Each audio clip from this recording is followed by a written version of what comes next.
Hello friends, ഇന്ന് നമുക്കൊരു കമ്മൽ ഉണ്ടാക്കിയെടുത്താലോ? കുന്തൻ സ്റ്റോൺ വെച്ചിട്ടാണ് നമ്മൾ ഇന്ന് ഇറങ്ങി ഉണ്ടാക്കിയെടുക്കുന്നത്. OSP ഷീറ്റിൽ B7000 എന്ന ഗ്ലൂ വെച്ചിട്ടാണ് ഞാൻ ഈ കുന്തൻ സ്റ്റോൺ ഒട്ടിച്ചു കൊടുക്കുന്നത്. ഇതേപോലെ എല്ലാം ഒട്ടിച്ചു കൊടുക്കുക. എന്നിട്ട് അതിൻ്റെ മണ്ടയിൽ വേറൊരു കുന്തൻ സ്റ്റോണും കൂടെ ഒട്ടിച്ച് ഒരു നല്ല ഷേപ്പിലാക്കി എടുക്കുക.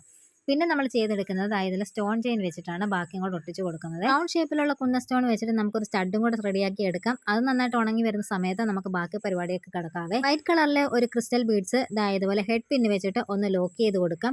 നല്ല നീളത്തിലും ഓവർ ഷേപ്പിലും ഒക്കെ ഉള്ള ക്രിസ്റ്റൽ ബീഡ്സ് കിട്ടും. എൻ്റെ ഉണ്ടാകുന്നത് ഇതുപോലെ റൗണ്ട് ഷേപ്പിലെയാണ്. അത് ഇതുപോലെ ലോക്ക് ചെയ്ത് ഞാൻ കൊടുത്തിട്ടുണ്ട്. എന്നിട്ട് ഐപ്പിൻ എടുത്തിട്ട് അതിൻ്റെ ഒരു ലെങ്ത് കണ്ടിട്ട് കട്ട് ചെയ്തെടുക്കുന്നുണ്ട്. എന്നിട്ട് ബാക്കി വന്നിരിക്കുന്ന ആ ഒരു OSP ഷീറ്റ് ഒന്ന് കട്ട് ചെയ്ത് നമുക്കൊന്ന് ഷേപ്പ് ആക്കി എടുക്കാം. എത്ര വെച്ച് കട്ട് ചെയ്താലും OSP ഷീറ്റിന് കുറച്ച് ഭാഗങ്ങൾ വെളിയിലോട്ട് നിൽക്കാറുണ്ട്. അങ്ങനെ വരുമ്പോൾ ഞാൻ ബ്ലേഡ് വെച്ചിട്ടാണ് ഇതേപോലെ ഷേപ്പ് ചെയ്ത് കൊടുക്കാറുള്ളത്. അതല്ലാന്നുണ്ടെങ്കിൽ നമുക്കൊരു സാമ്പ്രാണി വെച്ചിട്ട് ഒന്ന് ഉരുക്കി കൊടുത്താൽ മതി. ചിലപ്പോൾ അത് നല്ല രീതിയിൽ ഉരുക്കി പോകാനുള്ള ചാൻസ് ഉണ്ട്. അങ്ങനെ ചെയ്യുവാണെന്നല്ല ഒരുപാട് ഉരുക്കാതെ ഒന്ന് ശ്രദ്ധിച്ചാൽ മതിയേ. എന്നിട്ട് നമുക്ക് കമ്മലിനുള്ള ചെറിയ ചെറിയ കൊളുത്തുകളൊക്കെ വെച്ച് കൊടുക്കാം. എന്നിട്ട് ക്രിസ്റ്റൽ ബീഡ്സ് ലോക്ക് ചെയ്ത് വെച്ചതും അതും ഇതേപോലെ ഒട്ടിച്ചു കൊടുക്കാം. നന്നായിട്ട് ഉണങ്ങിയതിന് ശേഷം ബാക്കി പരിപാടി ചെയ്യാവേ. അതായത് വാക്സ് ഷീറ്റ് ഞാനൊരു ഷേപ്പിൽ കട്ട് ചെയ്ത് വെച്ചിട്ടുണ്ടായിരുന്നു. അത് നമുക്ക് ഇതിനകത്ത് ഒട്ടിച്ചു കൊടുക്കണം. അതിന് മുന്നേ നമുക്ക് സ്റ്റഡിന് ബേസും കൊടുക്കണം. ആ സ്റ്റഡിന് ബേസും വേറൊരു കൊളുത്തും കൂടെ നമ്മൾ സെറ്റാക്കി വെച്ചിട്ടുണ്ട്.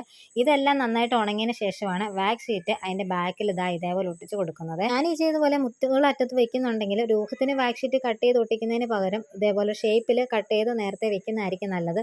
രൂഹത്തിന് നമ്മൾ കട്ട് ചെയ്ത് വെക്കുകയാണെന്നുണ്ടെങ്കിൽ കാണാൻ അത്ര ഭംഗി ഉണ്ടായിരിക്കത്തില്ല. അപ്പോൾ നിങ്ങൾ ഇത് ചെയ്യുമ്പോൾ തന്നെ ശ്രദ്ധിക്കാൻ മറക്കരുത് കേട്ടോ. അപ്പോൾ നമ്മുടെ കമ്മലിൻ്റെ പണി ഏകദേശം കഴിഞ്ഞിട്ടുണ്ട് കേട്ടോ. അപ്പോൾ ഇത് ചെയ്ത് കഴിഞ്ഞപ്പോൾ തന്നെ ഞാൻ ഇത്രയും ഭംഗി ഞാൻ വിചാരിച്ചിട്ടുണ്ടായിരുന്നില്ല. എനിക്ക് മാത്രമല്ല, അമ്മയ്ക്കും ഒരുപാട് ഇഷ്ടപ്പെട്ടു. നിങ്ങൾക്കും ഇത് ഇഷ്ടപ്പെടുമെന്ന് വിചാരിക്കുന്നു.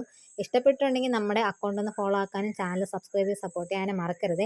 ഇനി ഈ കമ്മൽ എനിക്ക് ചേരുന്നുണ്ടോ എന്ന് പറയണം. ഇനി അതല്ല മറ്റേതെങ്കിലും കളറിൽ ചെയ്യാൻ നിങ്ങൾക്ക് താല്പര്യമുണ്ട്, അല്ലെ കാണാൻ താല്പര്യമുണ്ടെങ്കിൽ അത് പറയാനും മറക്കണ്ട. ഇനി നമുക്ക് അടുത്തൊരു വീഡിയോയിൽ കാണാവേ. ബായ്.